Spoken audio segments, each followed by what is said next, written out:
শ্রমিক দিবসে সকল শ্রমিকদের ছুটি থাকলেও ছুটি থাকে না কেবল সে মহিলা শ্রমিকদেরই, যারা দিনরাত অক্লান্ত পরিশ্রম করে এই সংসারটাকে এত সুন্দর করে গুছিয়ে রাখে, টিকিয়ে রাখে। তাদের ছুটি হয় না কখনো কোনো শ্রমিক দিবসও অথবা কোনো সাপ্তাহিক ছুটির দিনগুলোতেও। তো হ্যালো এভরিওয়ান, আসসালামু আলাইকুম, welcome to Farzana's cooking and blog. কেমন আছেন আপনারা সবাই? আশা করি আল্লাহর রহমতে ভালো আছেন। আমিও আলহামদুলিল্লাহ ভালো আছি। নতুন আরেকটি দিনের ব্লগ নিয়ে আপনাদের কাছে হাজির হয়েছি। আমি ফারজানা চট্টগ্রাম থেকে বলছি। সকালটা শুরু করেছি এক কাপ চা দিয়ে আর একটা বিস্কুট দিয়ে। সকালে এরকম এক কাপ চা খেলে কেন জানি সারাদিনের মনটা অসম্ভব ভালো থাকে, মাথার যন্ত্রণাটাও খুবই কম হয়ে যায়, মনটা অনেক ফ্রেশ ফ্রেশ লাগে। এরপরেই আমি চলে এসেছি সকালের নাস্তা বানানোর জন্য। আজকে যে শ্রমিক দিবস সেটা আমার একদমই খেয়াল ছিল না। মনে পড়েছে আমার হাজব্যান্ডের কাছ থেকে এই কথাটা শুনে যে আজকে শ্রমিক দিবস, সে আজকে কাজে যাবে না। তো আমি বললাম আমিও তো একজন শ্রমিক, এই পরিবারে একজন মহিলা শ্রমিক। তোমাদের যখন ছুটি হয় তাহলে আমাদের কেন ছুটি হতে পারে না?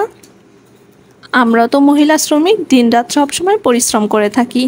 তো শুধুমাত্র ছেলে শ্রমিকদেরই অথবা যারা বাহিরে কাজ করে তাদেরই কেন মাত্র এই দিনটাতে ছুটি থাকবে? আমরা তো ঘরে সারাদিন অক্লান্ত পরিশ্রম করি, তাহলে আমাদের কেন ছুটি থাকবে না? তো সে আমার কথার উত্তরে বলল যে তোমাদের ছুটি থাকলে ঘরে তো না খেয়ে রোজা রেখে থাকতে হবে সারাটা দিন। এই কথা বলে অনেকক্ষণ দুজনে মিলে হাসাহাসি করলাম, মানে অনেক ধরনের মজা করলাম। মজা করার পরে এখন শুধু শুধু কথা বাড়িয়ে আর তো লাভ নেই, ঘরে রান্নাবান্না তো করতেই হবে, কাজকর্ম তো করতেই হবে। সবার ছুটি থাকলেও ছুটি থাকে না কেবল আমাদেরই। সত্যি কথাই তো বলেছে, আমরা যদি ঘরে থেকে একটা দিন ছুটি নেই অথবা কোনো অসুস্থতার জন্য কাজকর্ম না করি, রান্নাবান্না না করি, তাহলে ঘরের এই পুরুষগুলোকে তো রোজা রেখেই সারাটা দিন কাটাতে হবে অথবা বাহিরের অস্বাস্থ্যকর খাবার খেয়ে থাকতে হবে। তো সব কিছু ভেবে চিন্তে রান্নাঘরে চলে এসেছি। এক কাপ চা দিয়ে সকালটা শুরু করে সকালের নাস্তাটাও তৈরি করে নিলাম খুবই ঝটপটভাবে। প্রায় 1.5 ঘন্টার মধ্যেই 2 পদের ভর্তা করে বউয়া রান্না করে নিলাম। সকাল সকাল কি নাস্তা বানাবো বুঝতে পারছিলাম না। প্রতিদিন রুটি অথবা ভাত খেতে একদমই ভালো লাগে না, তাই মাঝে মাঝে এরকম ভিন্ন টাইপের কিছু করলে মন্দ হয় না। এরপর সকালের নাস্তাটা টেবিলে দিয়ে এখন চলে এসেছি দুপুরে রান্নাবান্না করার জন্য। সকালে এখন পর্যন্ত খাইনি, মেয়েটা ঘুমাচ্ছে, তাই ভাবলাম সব কিছু আগে গোছগাছ করে নিই মেয়েটা ঘুম থেকে উঠতে উঠতে। তো বলতে বলতে সব কিছু গোছগাছ করে নিতে নিতে মেয়েটা ঘুম থেকে উঠে গিয়েছে আর ডাকাডাকি শুরু করে দিয়েছে। তো তার জন্য ঘরে এসেছি দৌড় দিয়ে, এসে বিছনাটা গুছিয়ে নিলাম আর মেয়েকেও সকালের নাস্তাটা করিয়ে নিয়েছি। মেয়েকে সকালের নাস্তাটা করে নিতে নিতে চুলায় ভাত বসিয়ে দিয়ে গিয়েছিলাম। তো মেয়েটাকে নাস্তা করাতে করাতে ভাতটা কমপ্লিট হয়ে গিয়েছে, তো সেটাও মার গালতে দিয়ে দিয়েছি। মানে সব সময় মাথার মধ্যে একটা চিন্তা ঘোরপাক করতে থাকে, কোন কাজের ফাঁক দিয়ে কোন কাজ করলে কাজগুলো দ্রুত শেষ করতে পারবো, এতে আমার জন্য ভালো হয় আর কাজকর্মগুলো দ্রুত শেষ করলে একটু রেস্ট নেওয়ারও সময় পাওয়া যায়। তাই আমি সবসময় চেষ্টা করি 2-3টা কাজ একসাথে হাতে নিয়ে কাজগুলো কমপ্লিট করার জন্য ঝটপট করে।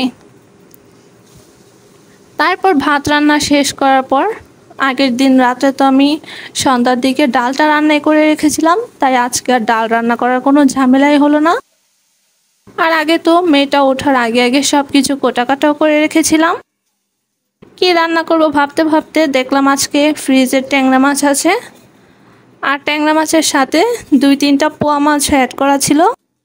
মানে যেদিন বাজার আনা হয় তো দেখা যায় যে 2-3 পদের মাছ একসাথে আনলে সব ভাগ করার পরে দেখা যায় যে এই মাছের থেকে 2 টুকরা বেঁচে যায়, ওই মাছের থেকে 3 টুকরা বেঁচে যায়। তো এভাবে করে এক এক মাছের থেকে বেঁচে যায় ভাগ করার পরে।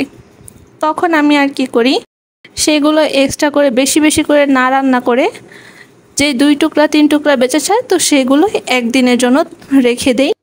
মানে এক হিসেবে বলা যায় 5 মিশালি মাছ রান্না করে থাকি। তো আজকেও সেই কাজ করেছি। পোয়া মাছ আর ট্যাংরা মাছ একসাথে রান্না করে ফেলেছি ভুনা করে।